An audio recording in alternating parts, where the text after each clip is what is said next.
তারা কি আর সেজদা করি তাহলে আমরা মাজার পূজারি কহেরার জন্মের মধ্যে দোষ আসেনি। উদাউদ মিথ্যা অপবাদ দে আমরা বন্ড আমরা মাজার পূজারি। একটা ছবি ছাড়লে একটা লেখা দিলে নিচে তা লেখা মাজার পূজারি।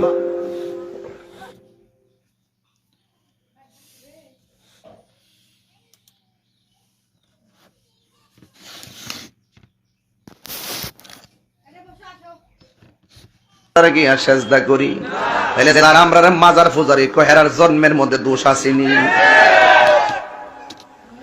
উদাউদ মিথ্যা অপবাদ দে আমরা বন্ড আমরা মাজার পূজারি।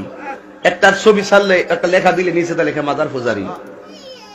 সাইয়েদনা আলীকে মদিনায় বিশ্বনবী পাঠালেন আর বললেন, যত উঁচু মাজার দেখো ভেঙে মাটির সাথে গুড়িয়ে দাও।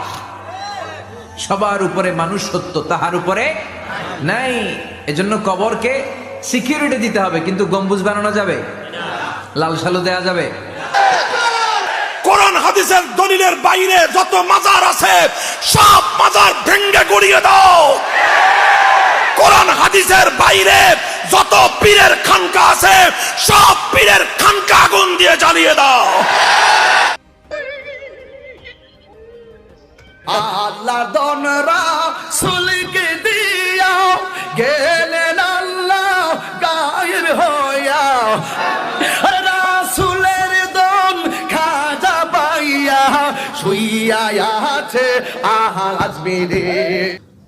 তিনি বলছেন যে আল্লাহর ধন রাসূলকে দিয়ে আল্লাহ গেলেন গায়েব হয়ে, রাসূলের ধন খাজায় পাইয়া শুইয়া আছেন আজমিরে। কেউ আল্লাহ পাক রব্বুল আলামিন তো আলিমুল গায়েব। আল্লাহ রসুলকে কোনো ধন দিয়ে আল্লাহ গায়েব হয়ে যাওয়া, ধন দেওয়ার পরে গায়েব হয়ে যাওয়া, এই জাতীয় কোনো বিষয় তো আসলে বাস্তবতার সাথে সামঞ্জস্যপূর্ণ নয়। সম্প্রতি মাওলানা গিয়াসউদ্দিন তাহরির একটি আলোচনার অংশবিশেষ সোশ্যাল মিডিয়াতে ব্যাপকভাবে ছড়িয়ে পড়েছে। কথাগুলো যদি একজন ইমানদার মানুষ বলেন, বিশ্বাস করেন, তাহলে তিনি সঙ্গে সঙ্গে বেঈমান হয়ে যাবেন। টাটকা দাজ্জালের নাম হচ্ছে ওয়াজের ময়দানে গিয়াসউদ্দিন তাহেরি। এই দাজ্জাল খান্নাস ইসলামের যে ক্ষতি করেছে। ওয়াজ মাহফিল তো কোনো কোনো ক্ষেত্রে এখন হয়ে যাচ্ছে সার্কাসের মঞ্চ। একজন কমেডিয়ান, তাকে বানিয়ে দিয়েছেন আলেম। বাউলের মতো গান গাওয়া যায়, ডিজে জিকির করা যায়, হ্যাঁ, মানুষের সাথে অহেতুক কিছু কথাবার্তা বলে টাইম পাস করা যায়। হ্যাঁ, বাসায় কি করলাম, বউ কি করলো, চা খাই, কফি খাই, এই করি সেই করি, মানে এগুলোই চলছে। বলে কিনা বলে ছাগলে কিনা খায়। এজন্য ইমান বাঁচাও, ইমান বাঁচাও। এটা দাজ্জাল, এটা কি বলেন, দাজ্জাল, সাফ দাজ্জাল। আরে তাহেরি হুজুর শয়তান, শালা একেবারে মানুষই না, একেবারে টাটকা জানোয়ার, শালা মানুষই না একেবারে। আল্লাহ গেছে গায়েব। আরে ছাগল, আল্লাহ ধমকি দিন না, তোর কোনো জ্ঞান আছে আল্লাহর খাওয়া সম্পর্কে?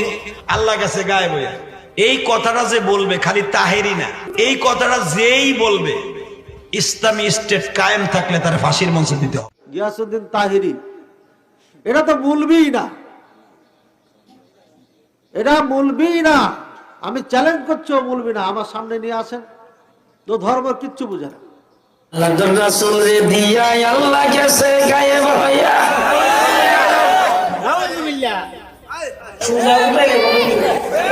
আল্লাহর ধন নবীকে দিয়া আল্লাহ গেলেন গায়েব হইয়া, নবীর ধন খাজাকে দিয়া নবী গেছেন ফকির হইয়া। ডাইরেক্ট শিরক।